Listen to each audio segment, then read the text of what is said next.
Hello বন্ধুরা, তোমরা সবাই কেমন আছো? আশা করি নিশ্চয়ই সবাই ভালো আছো। আমার জীবন হবে জোয়ার চ্যানেলে তোমাদেরকে স্বাগত জানাই।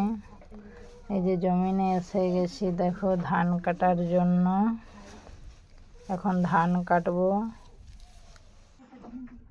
এই যে দেখো জমিনে এসে গেছি, ধানগুলো কাটছি। আমার জেঠি শাশুড়ি পিছনে দাঁড়িয়ে আছে, আর তারপরে কাটছে আমাদের গ্রামের একটা কাকিমা।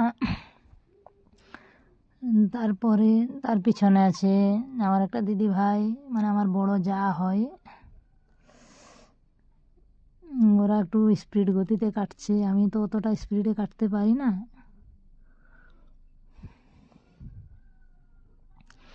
পুরো কুয়াশা কুয়াশা মনে হচ্ছে না, অন্ধকার দেখাচ্ছে। 7টা বাজে তো, তাই তাড়াতাড়ি করে চলে এসছি, ওই জন্য অন্ধকার মনে হচ্ছে। কুয়াশাটা ভালো করে কাটেও নি।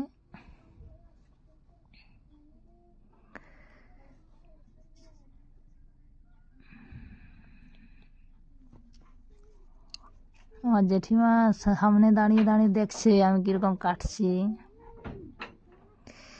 এই যে দেখেছো আমার দুষ্টু ছেলেটা চলে এলো, প্রচুর বদমাশি করে। এই যে চলে এসছে, দেখো বারণ করছি, এই চঞ্চল সরে দাঁড়াও, সরে দাঁড়াও সোনা,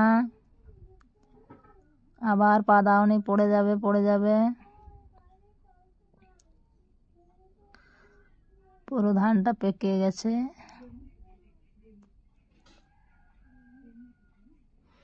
আমার কাকিমা দেখছো কীরকম কাটছে, প্রচুর গতিবেগ।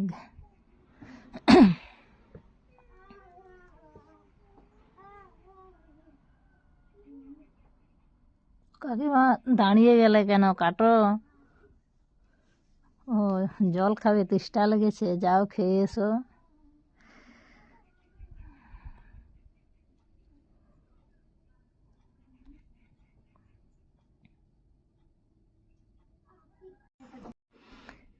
কুয়াশা কেটে গেছে, এখন কীরকম দেখাচ্ছে দেখো, পুরো পরিষ্কার। এটা আমার আরেকটা জেঠি শাশুড়ি আছে, কীরকম দেখাচ্ছে দেখো।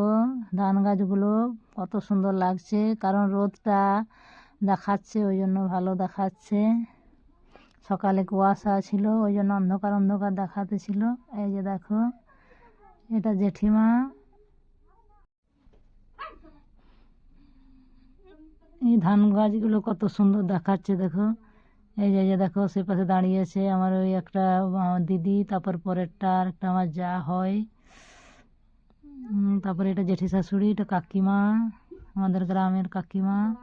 তারপরে এই পাশে, এই যে এই পাশে আছে, এই যে এটা এটা আমার জেঠি শাশুড়ি।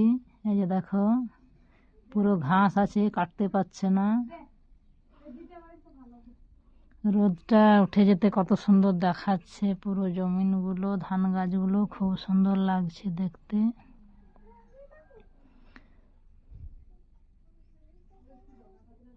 পুরো মনে হচ্ছে সোনা ফলেছে জমিনে, সোনার ফসল বলে না।